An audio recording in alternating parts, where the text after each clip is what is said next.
Hi, welcome to this news episode of Sports Talk Central. I'm your host, Deep Mahmood, with my normal co-host Hunter, and today we're going to be talking about some major news when it comes to the Orioles, Nationals, maybe with Soto, maybe some fun, interesting stuff that happened with the Cardinals. But then we're going to move towards Ravens Steelers, where we had a retirement for Sam Cook.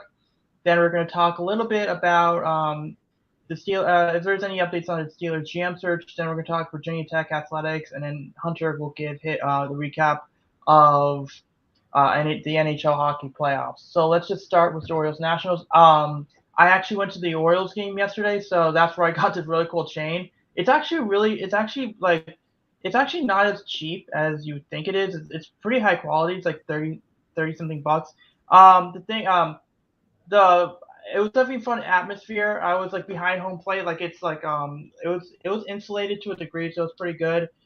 So major news. The major news is that Adley Rutschman made his debut. John Means signed a two-year, $5.93 million deal to avoid arbitration for this year and next year. But when you saw Rutschman was called up, what was your thoughts as an outsider? Not just like it's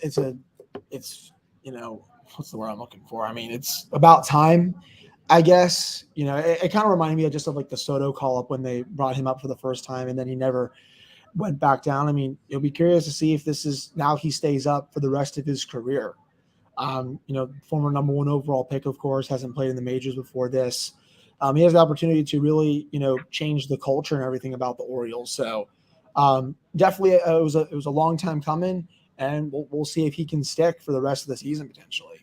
Sure, and I'll get to my thoughts. But what are your thoughts on this whole thing of they should have announced it, whether they should have announced his debut a few days in advance or day of? Like, what are your It, thoughts on? it doesn't really, a surprise is fine. I mean, it allows people to get tickets last minute if they need to be there in the area. I mean, you're lucky enough that you had tickets to Yeah, this weekend for a while, so you got lucky there. yeah, But the tickets for the Orioles are still probably cheap enough, even because they're not good. yeah. Like, there's Um, $70 like behind home plate where I was sitting, so it wasn't like behind home plate. But if you go like the next level up, not the second level, but there's another level that's behind like one of those like walls. Like you're still indoors, so I was safe from the heat pretty much. But yeah, that was like $70 per. So that yeah, was that's not even bad. I mean, the up top, probably the nosebleeds, you can probably get them for what 30 or 40 a pop yeah, or something like that. yeah, it was too good So for deal. you can still sell out a decent amount of tickets. Yeah. Now, especially that he's up and you don't really know when he's going back down. Now you're going to get more fans in the building, which is obviously very important at a ballpark like Camden Yards. So I don't really have a problem with it too much. It's a nice unexpected gift, I think, for them.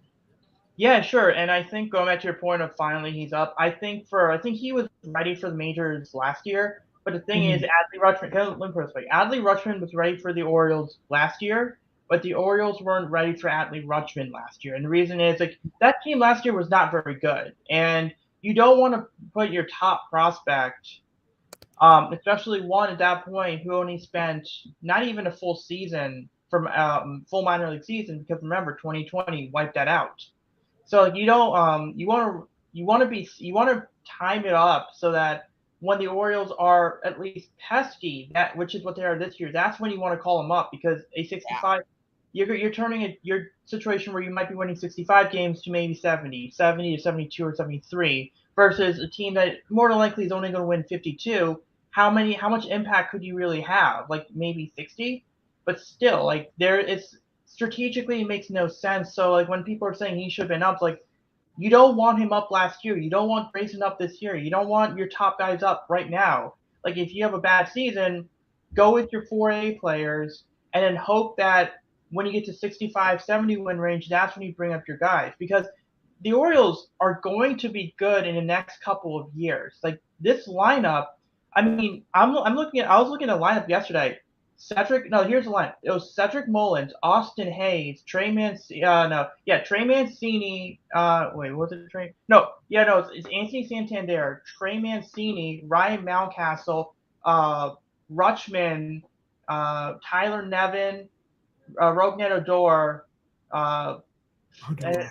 but like because the first six names, remember, but when you think about it, the first 6 names, that's actually a pretty good lineup right there. And even if you got guys in the minors, like Santander, I think gets traded, but Kyle Stowers, who, by the way, hit 3 home runs in AAA Norfolk today, he's good. He might be the replacement. So you actually have a pretty good lineup right now, which is something you didn't have last year, which is why, going back to my point.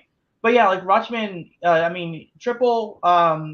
He had a triple for his first hit. I don't know what it is about Orioles prospects and triples. Matt Wieters' first career hit was a triple. Manny Machado was a triple, and so was Adley Rutschman. And by the way, Adley Rutschman gets called up on Matt Wieters' birthday. So I don't know if that was ironic timing or not, but that was pretty good. But yeah, this team's really exciting. This team is pesky. This team's in every game.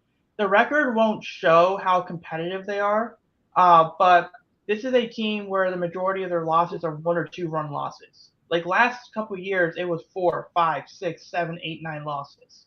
Now it's just 1 or 2, and I think it's a good sign for them.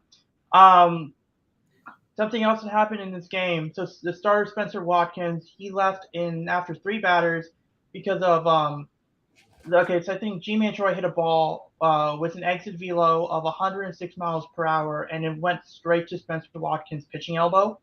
Jesus. He was it was X-rays were negative, but he has right elbow contusion.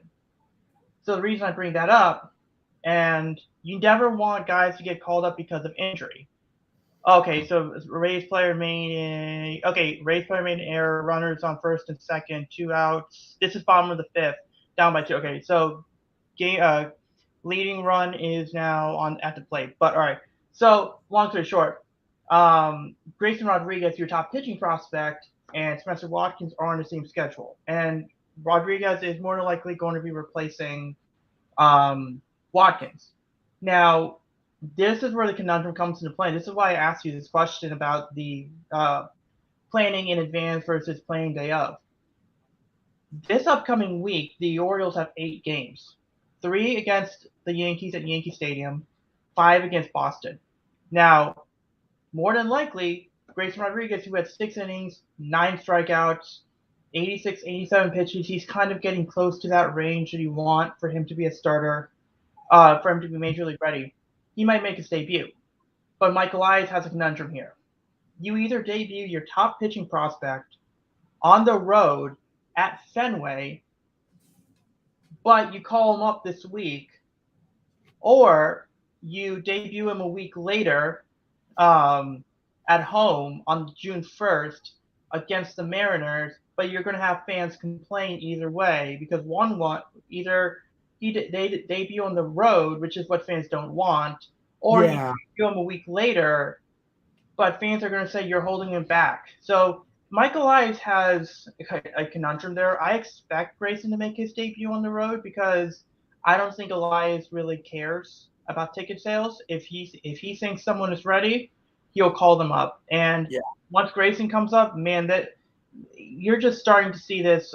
This is going to be really exciting for fans. I do want to bring up that point a little later. I do want to talk about this one thing. So we were talking about how Camden Yards moves the ball back in left field. Yeah. So you're telling me about that. There was a 6'7" crybaby. Let's put it kindly.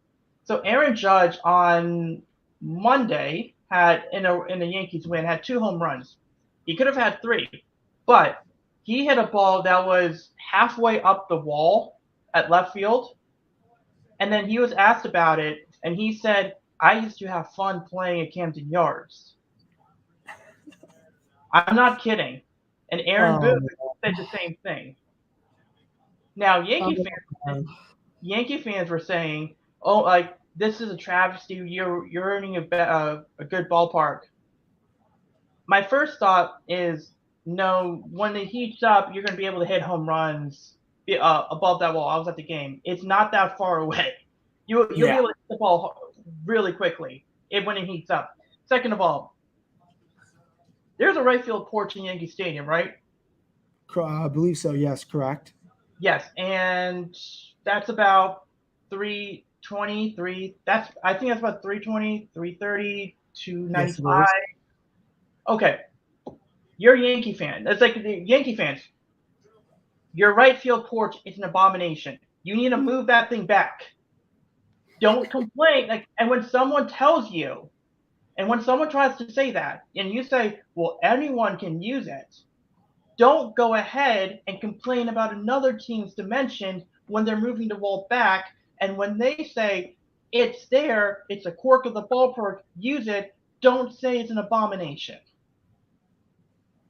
It's the implied hypocrisy that's just frustrating about it. Like, I get Trey Mancini saying it's not fun. I get it if you're a right-handed power hitter, it's not fun, which is why the Orioles are getting these lefties. But what are your thoughts when you hear people complain about the like wall dimensions and stadium stuff? Well, I mean, look at the Red Sox with Fenway, right? I mean, the Yeah. big monster. I mean, how many home runs has been taken away there at times just because it's so high up, right? I mean, those turn into doubles, but it's a little bit of a different story. I mean, I think down the right field line, it's very easy to hit a home run Yeah. there. I'm pretty sure. Um, just you have to know the parks. You just have to know the park. You've been playing at that park for long enough. It's just something you have to get used to. I mean, and all the great hitters will get used to it. That's how it is. So, it's probably a dumb statement to make, but I think at the end of the day, you just got to suck it up and learn the new dimensions of the park because you play this team 18 times a year, close to 20. Half those games are at Camden Yards. I mean, you're going to have to learn it sooner rather than later, especially if you're going to be on that team for your entire career, right? This isn't a player that the Yankees are going to let walk. You're going to have to learn how to play there 9 to 10 times every season. So I think he'll get used to it at some point and stop Yeah, getting no, I mad. understand. I understand you'll get used to it. Like players will get used to it. It's just like I said, the implied hypocrisy of Yeah. like it's sort of like you're like the reason you're in the majors is because you can make adjustments when you need to. If you see there's a big wall, if you're running a power hitter and there's a big hole to your right and there's a big hole to at left field, okay, maybe try to force the pitcher to throw away from pitches away from you so you could flick it into right field. But like that's kind of where it is kind of weird on that one. I mean, the Orioles are doing it right by bringing in a bunch of lefty guys. Like a lot of their like Kyle Stewart, like I mentioned, he bats from the left side. Newstrom bats from the left side. Adley Rutschman's a switch hitter. I mean, yeah, it's going to hurt Mountcastle. It's going to hurt Mancini. It's going to hurt Austin Hayes. Mhm. But if you're going to have guys bound on the right side, get guys who can spray the ball all over the field because there's advantages they can get. Now, the Juan Soto, the thing, obviously, I think Buster only said about Juan Soto being traded. I don't think he will get traded. He's not. No, but not this year. I don't think this year because I think there's still time for them to make a deal. The one thing I will say though is the Nationals are in a place where the Orioles were with Machado in 2017. You're not, Kind of. Yeah, yeah, kind of. I mean, like I said, I will say this: Juan Soto is a better player than Manny Machado is, so he's also going to get more money than him. Again, this is not a player you let walk. If you want to keep the credibility of your franchise there's a new ownership group that's going to be coming in. is that confirmed or Yeah, well, I mean, the learners they have the team up for sale, so I would be pretty surprised if that doesn't go through. If someone doesn't buy the team, um, different negotiation tactics. There's no deferrals. The learners are a bit different with how they spend their money, probably compared to other people. He's not going to get traded this year. I doubt he gets traded next year. He still has a couple more years left on his contract. That will be a decision that is made. Remember like the Bryce Harper situation. They didn't trade him right. Maybe it was the wrong call. Maybe it wasn't. But if there's going to be a trade, it's going to be during his contract year. they almost traded him? They almost Yeah, traded they Harper. did. No, I know. Yeah, Yeah, they did. Um, and I know obviously you could get a hell of a haul back for Soto, but you don't let this guy walk. You have to try to extend him as many times as you can before you're like, okay, it's not working. No, you have 2 to 3 more years of this. You're not going to trade him. At least I don't. That's how I see it. yeah. I think for me, and the reason why I brought the Machado thing was because the Nationals really don't have a good farm system, but Yeah, Machado it's all right. Machado and Soto are both like they're both like Soto more than Machado, but they're both like close to generational type players. So it's sort of like you have your golden ticket there that if you use it right, you can rebuild your farm system. But going back to the new ownership group, this is like this is a would you rather. So the situation A is the and because this is so Trevor Plouffe said this about Stanton, because remember the Marlins, they had new ownership a Yeah. few years ago, yeah. But so they actually signed. Remember when they signed Stanton to that contract, the 325, 12 years? So they backloaded that contract because the idea was if they could get Stanton signed long term, it increased the value of their team. So when the new ownership comes in, the money that's remaining to Stanton is now due to the new ownership, and that's kind of one of the reasons why he was traded to the Yankees. So with that in mind, here's the question for you: Situation A, the Nationals signed Juan Soto to a contract extension, but but there's new ownership, and I'm not going to say who the new owner is, but there's new ownership. Or the Nationals keep the same owners, but they trade Juan Soto in 2024 trade deadline or before the season, and you get back but he gets traded to a team that has a top 7 farm system. You get back 3 top 10 prospects and 2 lottery tickets. Which situation do you prefer? I still would rather just keep him and then keep trying to build a competitive team around him. Obviously, I know the team's not going to be good for the next year or two, but you're going to have to start spending your money again. They have Steven Strasburg coming back here in the next couple of weeks. He's actually going on a rehab assignment this week. They still have talent here. Keeper Ruiz behind the plate. The pitcher they got in the Trey Turner Max Scherzer deal. He's pretty good too. I still would rather have him. I am a firm believer in keeping your best players, especially your best player, in the same uniform for his entire career. That's how I see it. I only trade a player like that at the very last resort, even if you can get a lot of futures back. That's how I see it, at least. Sure. Okay, that makes sense. So we'll move on to the next one, which is. Oh, by the way, just one reaction. What were your thoughts on seeing? Did you see that Albert Pujols pitched an inning a week ago? Yes, I did. I had to write about it, and he had a couple nice pitches there. And also, Yadier Molina pitched yesterday as well. I saw that. The Nationals are actually up 8-1 right now. I'm wondering if a player pitches in that game against the Brewers. Yep. All right. So we're gonna move on to the next one, Ravens and Steelers. Is there any updates on the Steelers GM search or anything? Yeah. So I think they're down to 6 finalists. They've completed the second round interviews. A decision's coming probably within the next week. I still think it's going to be Brandon Hunt. Omar Khan got interviews. Doug Whaley got an interview. Please do not hire him. I think the Bucks spy tech got another interview. The Eagles director of player personnel got an interview, and I think someone else got an interview. I'm trying to think, but I know again there's 5 to 6 finalists. They're going to make a decision pretty soon, and again, I still think it's Brandon Hunt. He knows the team. He's their pro scouting coordinator. He's been under Kevin Colbert for a while, but I also would not be surprised if they do go outside the organization. Remember, Kevin Colbert when he was hired 20 years ago. He was outside the organization. He was not in-house. So I will be curious to see what they do. Again, I don't want it to be Doug Whaley because he was at a very bad tenure with the Bills. I'm not a fan of him. Was it pre Josh Allen and McDermott and someone? Yeah, I think so. Brandon Beane was the GM with that, right? Yeah. I don't think it was Whaley. I think he got fired before Beane and McDermott came in. Okay, that makes sense. For the Ravens, I think so. Yeah. Nothing else regarding the Steelers.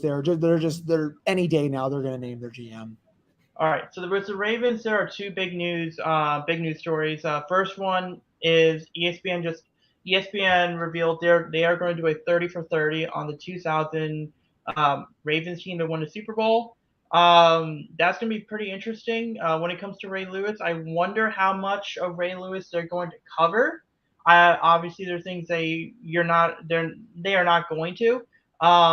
Shannon, I mean it's gonna be pretty interesting with like Shannon Sharp and his antics, Brian Billick. So what were your thoughts on? We'll get to that a little bit. That's the first one, and second one is so we don't know how many episodes. I don't know. I forgot they didn't say how many episodes that 30 for 30 is going to be. And then the other one is that Sam Koch, longtime Ravens punter, retired after 16 seasons. So, what were your thoughts on these 2 stories? Sam Koch. I mean, Sam Koch. He's been doing this for a while, so I wasn't too surprised by that. I mean, you saw Mike Tomlin actually congratulated him on Twitter. Yep. So that was awesome to see that. The Ravens 30 for 30 should be interesting. I mean, you're right, Eddie. I don't think they're probably going to touch too much in the Ray Lewis stuff. That should probably be saved for something else entirely if they want to do a documentary on that. No, they're not going to. Ray's gonna have say no, you can't do it. Ray's gonna have, yeah. I don't know. Yeah, they would not. If they were going to do it, they would have to not seek his approval. I don't think, to say the least. It's one of the best defenses of all time. I'd love to see someone do something for the Steelers, their 2008 defense, which was close to as good. Maybe not as good as the 2000 Ravens defense, but that should still be a fun documentary on one of the best units out there. And again, congrats to Sam Koch on a great career. He always torched the Steelers with pinning them deep in their own territory time after time. So I'll be excited that he's no longer there. Yeah, no, and then with the 30 for 30, my reaction is, okay, great, let's see what happens. Because sometimes these 30 for 30 stuff can be good, sometimes it can be bad. Like the Derek Jeter one, I am not interested in that one at all. I did not see an episode of the Brady documentary. So I'm not really too concerned. I'm like, we'll see what happens there. With Sam Koch, it was very interesting that they brought up the fact that before Sam Koch, when they punted, people were focusing more on power and they were focusing more on a basic sense of punting. But with Sam Koch, he helped engineer like the more technical nature with the rugby style punts, with pinning them deep, and now because of what he was able to do and what he did in his career, you're now seeing punters and punting coaches take what Sam Koch's doing. So he revolutionized the idea of punting. Now I don't know if he's Ray Guy. That's lofty, but yeah, a little bit. But Sam Koch, I could see, but Sam Koch is going to go down as one of the greatest punters because of his impact in modern day punting. For sure. So, and I think what was really great was that he was going to go. He's going to stay in the organization. He's going to be a kicking consultant for the Ravens, and he's going to help Jordan Stout, the guy they drafted in the 4th round. Jordan Stout, I wonder where he came from. Yep. Yeah, and then so they're going, and I think it's gonna be really exciting because Jordan Stout was actually pretty good. Like Jordan Stout had a successful career at Penn State, and then him learning from Sam Koch is gonna be really incredible. It is weird to see that Justin Tucker is the last remaining member of that Wolfpack because Morgan Cox left a couple years ago for Tennessee. Sam Koch's now retired, so it's now Justin Tucker and Nick Moore and Jordan Stout now. So that it is definitely interesting. I mean, I believe, and I think Justin Tucker is one of the few remaining people from the 2012, like player-wise, 2012 Super Bowl. I can't remember. And other than Justin Tucker, I don't know any of the other Ravens players that were on the team now. Anthony Levine might have been a part of it, but Levine retired. I mean, most of the offense for the Ravens joined the team later. Most of the defense joined the team later. Yeah. Other than Tucker, I don't think. And then obviously John Harbaugh as the coach. I think that's really it. Yeah, and so it's pretty interesting, and it's also interesting that think Sam Koch played in like 238 games. So that tells you how long his career ended up being. And I think he only missed like one game in his career and that was only due to COVID. So I mean, that was the other thing though. So now. But the other things you got to keep in mind, what Sam Koch was really good at was his football IQ, because with his ability to pin people down, pin the punch down, but also remember the Super Bowl where it was 12 seconds left, he gets the ball and he runs around in the end zone. That was a great heads up play. Now, unfortunately, it's banned. You can't do that play anymore. But it was a great heads up play, and it might have saved them. It might have really helped secure the Ravens win because the punt only happened with 2 seconds left. So it's stuff like that. The fake punts. I mean, 7 out of 8. I think he was 7 out of 8 or 8 out of 9 in his career when it comes to fake punts. So he holds the record for completion percentage. in the Ravens' history with 7 out of 8 passes Oh wow. completed. And by the way, Jordan Stout also has done a fake punt before, so they picked the right guy to replace Sam Koch. So it's definitely Yes. good luck with him as a head coach, with him as an assistant coach. We'll see how far his career aspirations were. And then we're going to talk about Virginia Tech athletics now. And we had Virginia Tech softball win 8-2 against Kentucky. We have Virginia Tech baseball go ahead and win the ACC Coastal. What were your thoughts on those stories?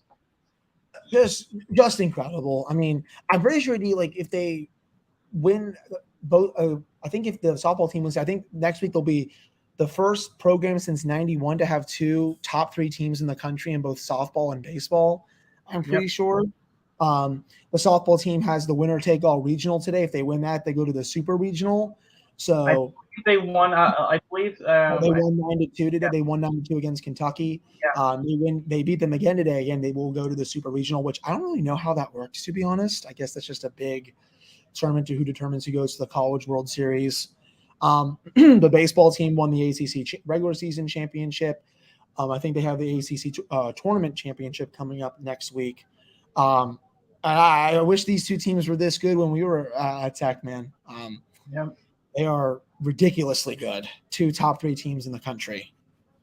Yeah, and then we're gonna see, and then I really think that this is going to be a good year for Virginia Tech baseball because you got the draft in July and there's 3 or 4 guys: Gavin Cross, Tanner Scobell, Cade Hunter, Edwin Malinowski. These are some of the guys that look out for them to be drafted in the first 5 to 7 rounds. I mean, it's going to be really interesting to see. It's definitely great for recruiting. And I think we'll end the show with hockey, and it was hockey. What happened with the hockey? So yeah, the Panthers are about to go down 3-0 to the team that's won 2 championships in a row. The Lightning are just bullying everyone they face. At this point, I wouldn't be shocked if they win a 3rd in a row, which has not been done since the 80s.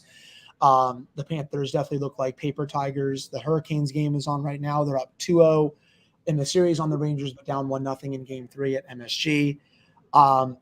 Colorado's up 2-1 on St. Louis, another very, very good team. And then Calgary Edmonton is 1-1 going back to Edmonton. So, 4 pretty decent series right now, but I'm looking forward to the conference finals. Usually that round is better than the second round, at least to me. Yes, I mean, so definitely, check out NHL hockey. I'm depending on the schedule that I have, I might catch a few games depending on depending on my schedule on when I watch TV stuff. But that's where we'll end the show. We'll be back next Saturday in the afternoon. We're going to be talking some more the more recap news from Virginia Tech, so MLB, NHL, NFL, and so on. So we'll see you guys next week. Yep, we'll be back next week. Hope you all have a great weekend.